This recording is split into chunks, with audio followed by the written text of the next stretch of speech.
Estimados estudiantes, tal como ya lo habíamos conversado, en la siguiente cápsula procederé a realizar una breve revisión de algunos conceptos fundamentales, particularmente la clasificación paradigmática presente en el texto de Marianne Krauss, La investigación cualitativa, un campo de posibilidades y desafíos. Al respecto, la autora considera la propuesta realizada por Guba para referirse a 5 paradigmas. En particular, en el documento que ustedes están teniendo en pantalla, se pueden reconocer el paradigma positivista, el paradigma postpositivista, el paradigma crítico, el paradigma constructivista y finalmente el paradigma interpretativo.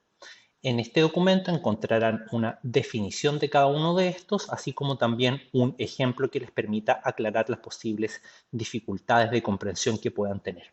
Al respecto, en el paradigma positivista, nos corresponde señalar que este implica una perspectiva de acercamiento al fenómeno de estudio desde un distanciamiento, es decir, el investigador, el sujeto investigador, asume una posición distante del fenómeno investigado. En este sentido, no ingresa a la interpretación que está haciendo el sujeto respecto de un fenómeno o de una realidad.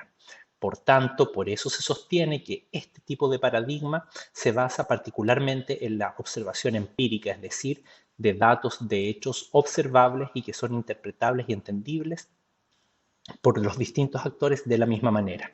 Y por lo mismo es que va a rechazar la explicación o la interpretación subjetiva y se va a concentrar en datos controlables como son los datos numéricos.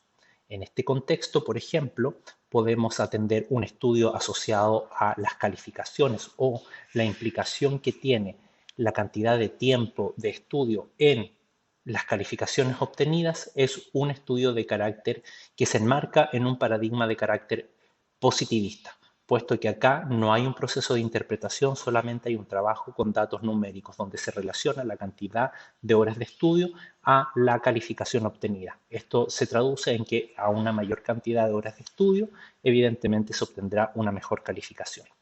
En el campo del paradigma postpositivista, la autora, y siguiendo las palabras de Guba, sostiene que en el fondo el paradigma postpositivista asume que el paradigma positivista tiene algunas limitaciones y dentro de esas limitaciones asume que en el fondo un estudio no va a poder abarcar la totalidad del fenómeno. Entonces un estudio de estas características va a poder abarcar solamente una parte. Entonces se entiende que es posible, pero es posible abarcar esa totalidad del fenómeno, pero como un ideal. Entonces se entiende que únicamente van a existir procesos estudiables que no van a considerar la totalidad del fenómeno. Así como también entiende que para poder lograr tener una comprensión más profunda de un fenómeno se requiere incorporar aspectos de carácter cualitativo. Y por lo mismo es que en este tipo de estudios se incorporan, por ejemplo, así como yo utilizo una encuesta con datos numéricos, se pueden incorporar entrevistas, grupos de discusión que puedan nutrir los resultados centrales de la investigación. Por otra parte, desde el paradigma crítico se enfoca en reconocer las relaciones de poder existentes en el campo de los estudios o fenómenos sociales. Particularmente por acá, por ejemplo, se podría hacer un estudio asociado a cómo en ciertos contextos de trabajo, por ejemplo, solamente el género ya sea femenino particularmente, va a implicar o va a tener una incidencia en términos del poder porque efectivamente hay ciertos cargos que están particularmente, se tienden, a partir de una serie de tradiciones, se tienden a otorgar al género masculino. Entonces, un estudio crítico implica, por ejemplo, ver las jerarquías, ver las relaciones de poder.